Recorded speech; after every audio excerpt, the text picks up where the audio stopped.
Bom, eu acho que seria interessante, né, para o interessado, né, para o participante que esteja assistindo, né, essa discussão nossa, que se contextualizar melhor, reconstituir um pouquinho todo o histórico do elétron, porque é importante em ciência, né, a gente perceber que não existe aquele cientista que faz as coisas isoladamente.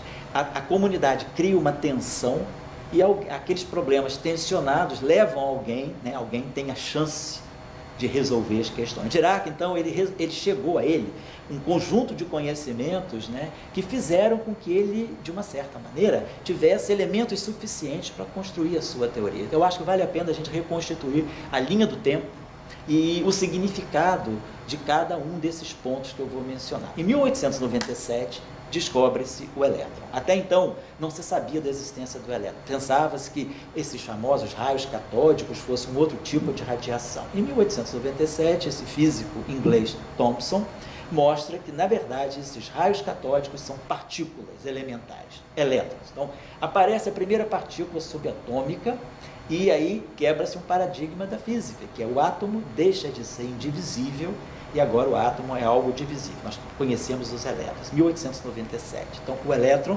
com a sua massa e com a sua carga elementar. Então, existe um portador fundamental de carga na natureza, que é o elétron.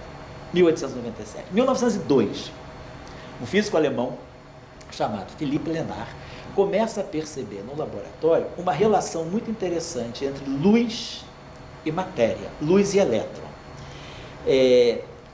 Bom, vale a pena a gente lembrar que o eletromagnetismo estudado por Maxwell, né, ele prevê a transmissão e a propagação de ondas eletromagnéticas a partir das equações fundamentais da chamada eletrodinâmica. Campos elétricos, campos magnéticos produzidos por cargas elétricas e por correntes, esses campos se propagam, são ondas. Então, o Philippe Lenard ele vai agora retomar essa discussão, olhando como a luz, que tem natureza eletromagnética, interage com a própria matéria. E a matéria tem essas cargas elétricas fundamentais, que são os elétrons.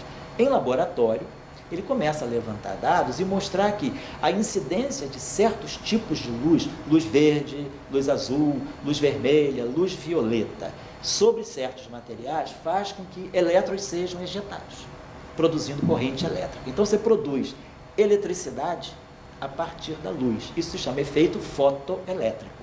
É foto de luz produzindo eletricidade. Então, esse efeito fotoelétrico foi estudado em laboratório pelo Philippe Lenard e uma sua estudante, Mileva Maric, de natureza, ela era da Sérvia, e não à toa, ela foi a primeira mulher do Einstein, com quem Einstein se casou e teve 2 filhos. A Mileva Maric, fazendo seu doutorado com o professor Lenard, começou a levar esses dados coletados, esses dados empíricos para casa, para trabalhar em casa, e motivou Einstein. Einstein, então, se interessou pela questão, porque a questão era um grande desafio da época, saber por que a luz pode produzir eletricidade quando incidindo sobre certos materiais metálicos. Einstein, então, se interessa pela questão, vai a fundo e formula a sua chamada teoria do efeito fotoelétrico.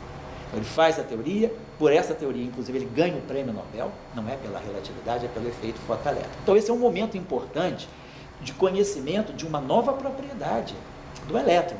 O elétron ser retirado de materiais, ser retirado do átomo pela incidência da luz.